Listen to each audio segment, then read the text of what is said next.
पहा नवीन एपिसोड्स एकदम add free.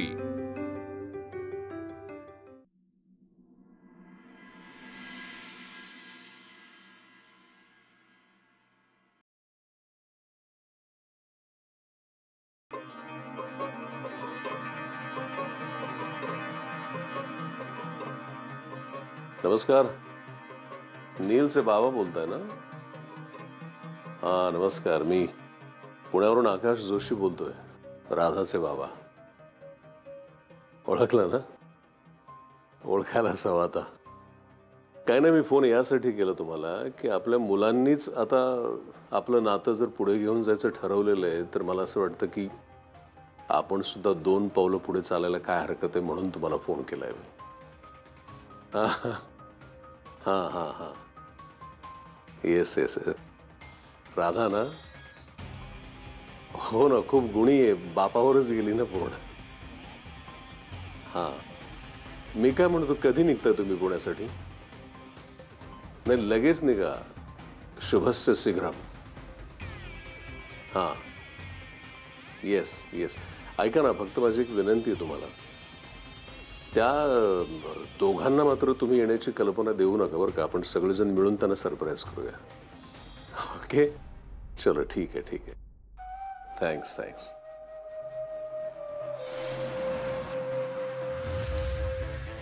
बहारो फूल बरसाओ, मेरा महबूब आया है.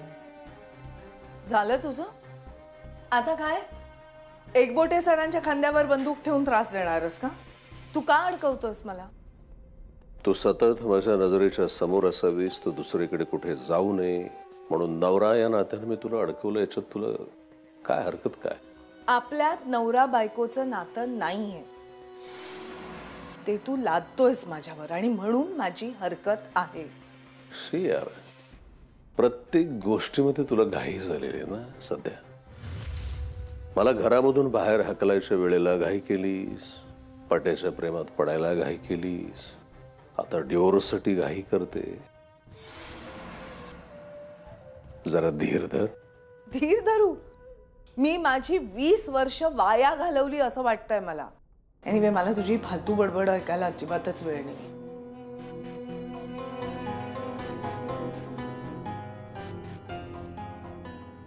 हॅलो, हा नमस्कार, बोला.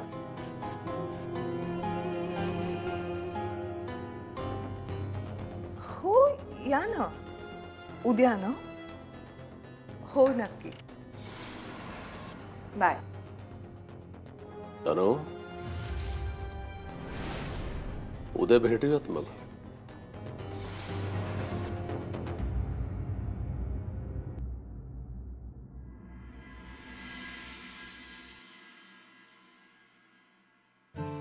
अरे, हे काय आहे?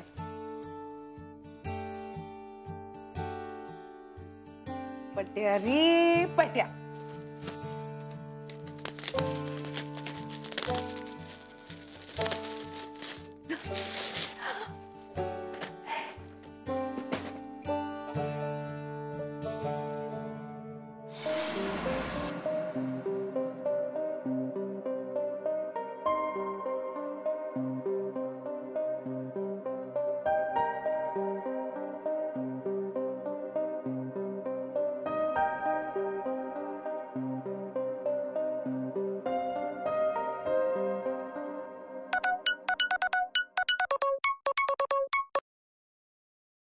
घूंघट की आड़ से दिलबर का दीदार अधूरा रहता है. हे सगळं काय आहे? काय म्हणजे? अरे बबडू, आपल्या लग्नातला शालू आहे तो, आणि त्या डबीमध्ये आहे ते मंगळसूत्र आहे. तुला आठवतंय का केवढ्या हौसेने हे डिझाईन तू फायनल केलं होतं? तू का करतोयस हे सगळं? अरे आज भेटतोय ना आपण. हे अनु, आज माझ्या समोर येशील की नाही तेव्हा अशी खूप छान अशी नटून थटून खूप अशी लाजत मुरडत माझ्या समोर येतो. का वागतोस असा आकाश? कारण तू मला भेटायला नकार दिलास म्हणून. मी केवढं महान कार्य केलं तुला माहित नाहीये. मला तुला भेटायला मिळावं म्हणून मी नीलच्या आई बाबांना आपल्या घरी बोलावलंय. बघ आता तुला घरी यावंच लागेल मला भेटायला. ओके नाही? आकाश, तुझ्या आणि माझ्या भांडणात तू नील आणि राधाला का ओढतोयस? तुला काय वाटलं तू हे असं सगळं प्रेशर आणलंस माझ्यावर तर मी घाबरेन तुला? मी अजिबात घाबरणार नाही तुला. ए बबडू, केवढा चिडतोयस तू यार. असं चिडू नकोस ना.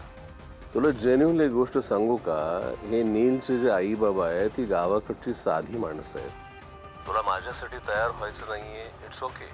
पण किमान आपल्या पोरीचं लग्न आहे तिच्यासाठी तरी तयार होऊन ये ग. हे जे काही तुझं मॉडर्न राहणीमान आहे हे त्या लोकांना पटेल न पटेल, कळतंय का तुला?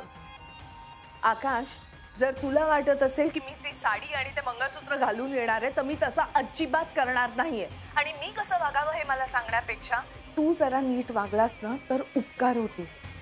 पण हे माझ्या हातात थोडीच आहे, हे तुझ्या हातात आहे. एक साडी, 2 फायदे. एक पे, एक फ्री.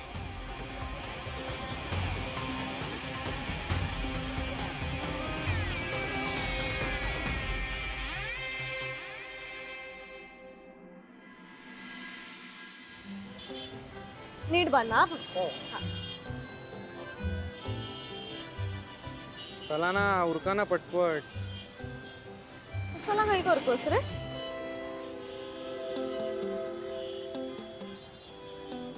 का तू गजरा वगैरे घेत बसलीस? म्हणजे मला तर माहिती नाही माझ्या आईला गजरा आवडतो का ते. म्हणजे मी नानांना कधी बघितलं नाही तिला देताना. मे बी कारण त्यांनी तुझ्यासमोर कधी तिला दिला नसेल गजरा. आणि असं काही मॅन्डेट नाहीये ना की फक्त पुरुषांनी बायकोला गजरा दिला पाहिजे. मी देऊच शकते तुझ्या आईला. अच्छा, इम्प्रेशन मारायचा प्लॅन आहे.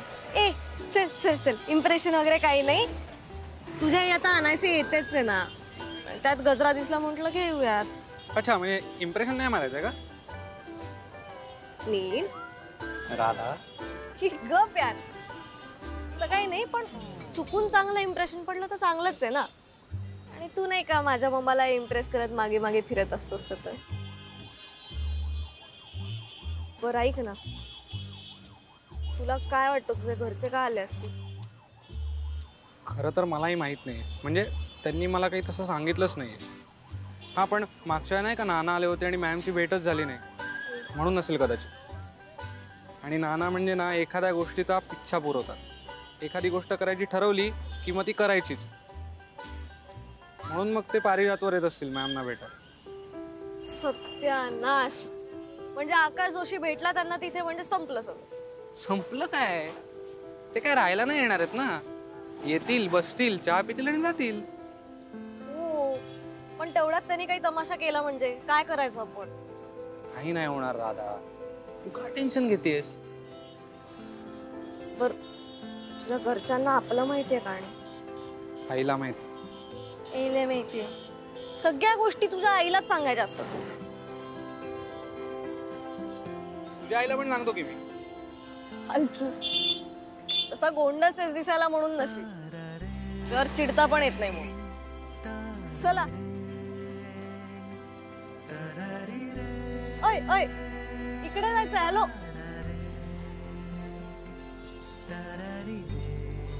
बांधलेला नको, नुसताच दे.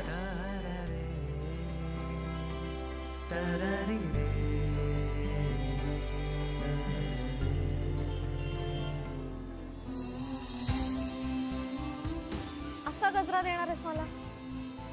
मग कसा देतात? यार तुला ना सगळं सांगावं लागतं. हो.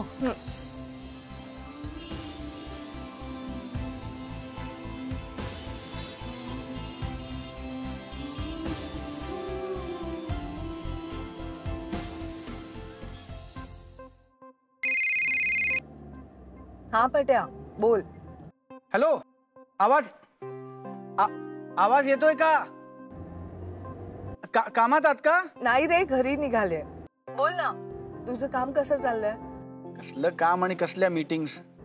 क्लायंटने 3ऱ्यांदा मीटिंग कॅन्सल केली इकडे आल्यापासून. हे सगळं ना त्या आकाशच्या सांगण्यावरनं होतंय, लक्षात येतंय माझ्या. हे असं होणार आहे हे आपल्याला माहितीच होतं ना पट्या. त्याला बघवतच नाहीये की आपण एकत्र आहोत. जाऊ दे, आकाशचा विषय नको. तुम्ही कशा आहात? घरी सगळे कसे आहेत? ठीक आहे ना सगळं? पट्या, मी छान आहे, पण माझ्याविषयी सांगायचं झालं तर त्याचा विषय निघणारच.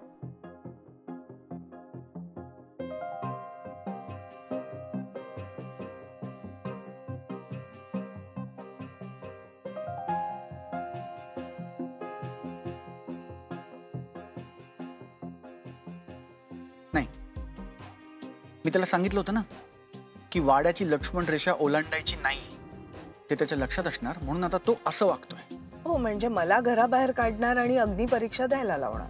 मिस अनामिका, तुम्ही अजिबात हॅलो, तुम्ही अजिबात हे रिस्क घेऊ नका. मी आत्ताच्या आत्ता फ्लाईटचं बुकिंग करतो आणि लगेच पहिल्या फ्लाईटनी परत येतो भारतात. अरे नाही पट्या, काहीतरीच काय, तू माझी काळजी करू नको, सगळं छान होईल. मिस अनामिका, तुम्ही तिकडे अशा परिस्थितीमध्ये असताना माझं इकडे लक्ष लागेल का कामात? रिलॅक्स पट्या, तू प्लीज असं काही करू नकोस. इकडची काळजी अजिबात करू नकोस. तुझं काम संपव आणि मगच ये. मी करेन इकडे सगळं हँडल. खड्ड्यात गेली त्याची कंपनी आणि खड्ड्यात गेल्या त्याच्या मीटिंग्स. मी पुढचं फ्लाईट पकडून येतोय मिस अनामिका. अरे पट्या नको. तुम्ही एकट्या काय काय हँडल करणार? नको पट्या, प्लीज असलं काहीही करू नकोस. तू आलास ना तर नीलच्या घरच्यांसमोर उगाच काहीतरी तमाशा करेल हा. आणि हे बघ, मी हे करेन सगळं हँडल. मी हे जे काही करते ना ते फक्त राधासाठी करते. सांगितलं ना, तू काळजी करू नकोस. जर काही प्रॉब्लेम झालाच तर माझ्यातली ती तडफदार फायटिंग अनामिका पुन्हा जागी करेन आणि सगळं व्यवस्थित करेन. ओके, ठेवते फोन. चल बाय.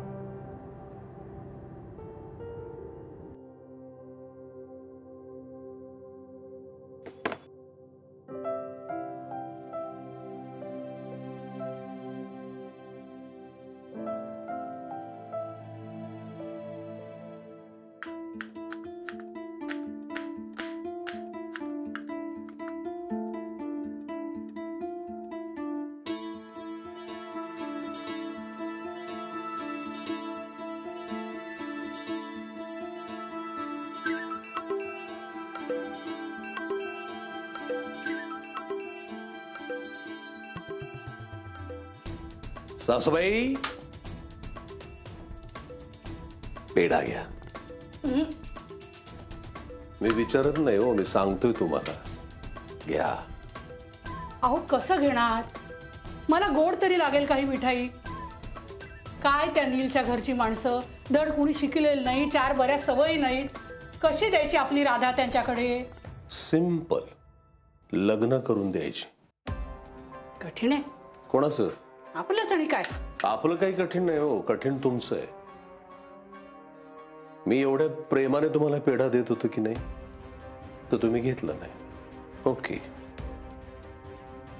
आता पोह्यासाठी ही जी काही प्लेट सजवून ठेवली त्याच्यातले एक एक पदार्थ आपण खाऊया. आपण म्हणजे तुम्ही. पहिल्यांदा ही मिरची खा. अहो काय करताय जावई बापू?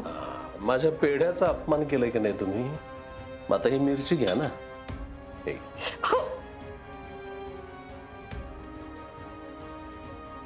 हां, फिटली हाऊस का अजून प्रेम उतू जायचंय जावयावरचं?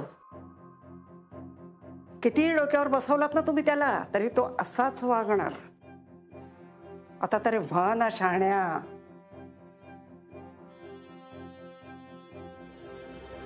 हे मॉम, अगं थांब थांब थांब. हा,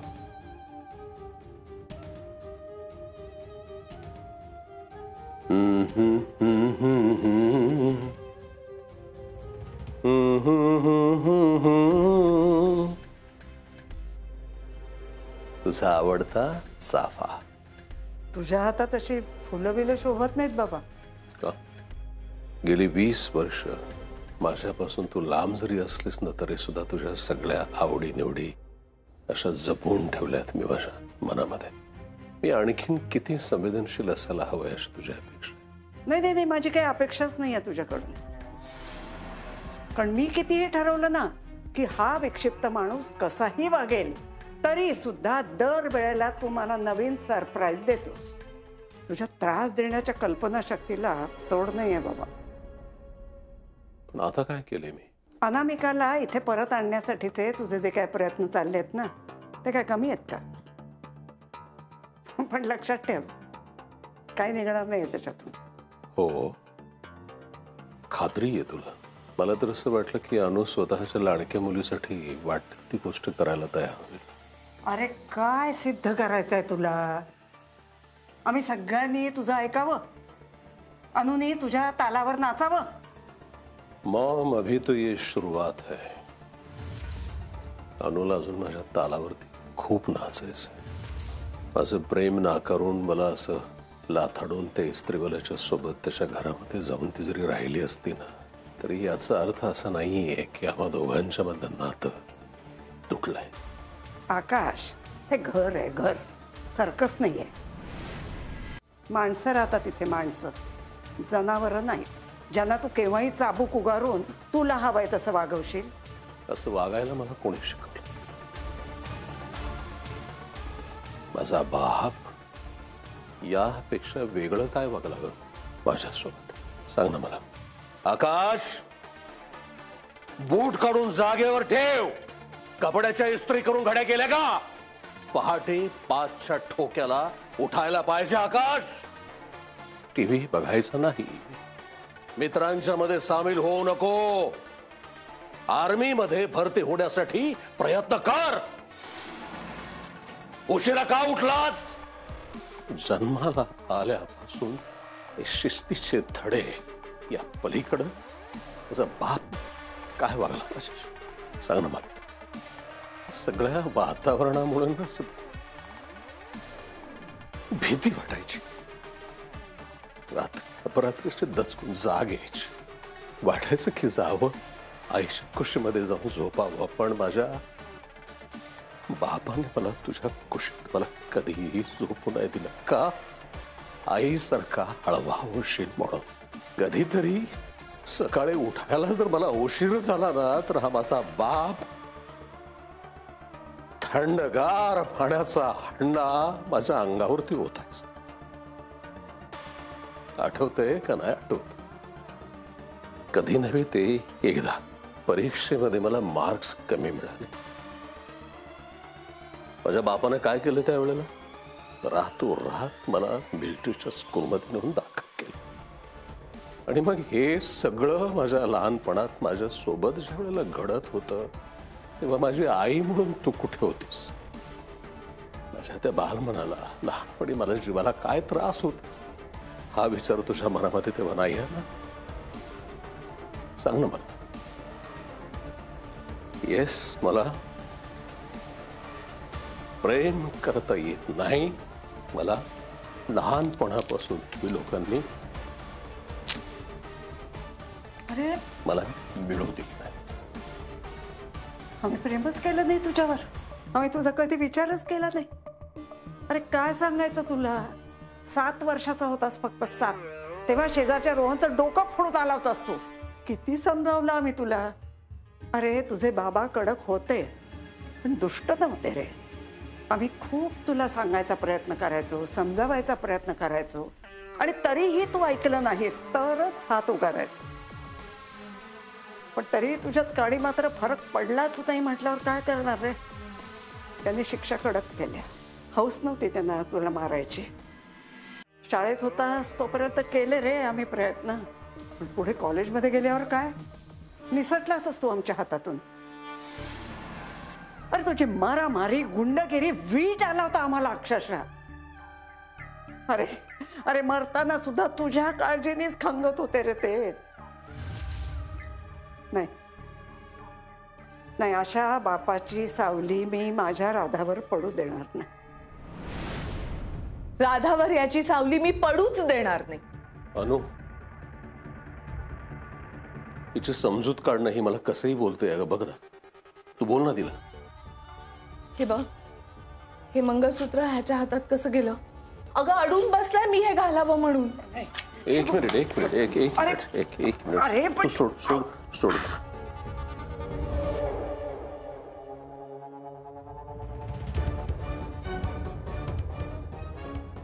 अजूनही कायद्यानं काही निर्णय हे तुझ्या बाजूने लागायचे आहेत अनु.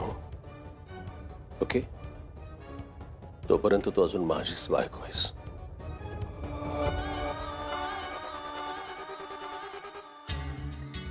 आणि जोपर्यंत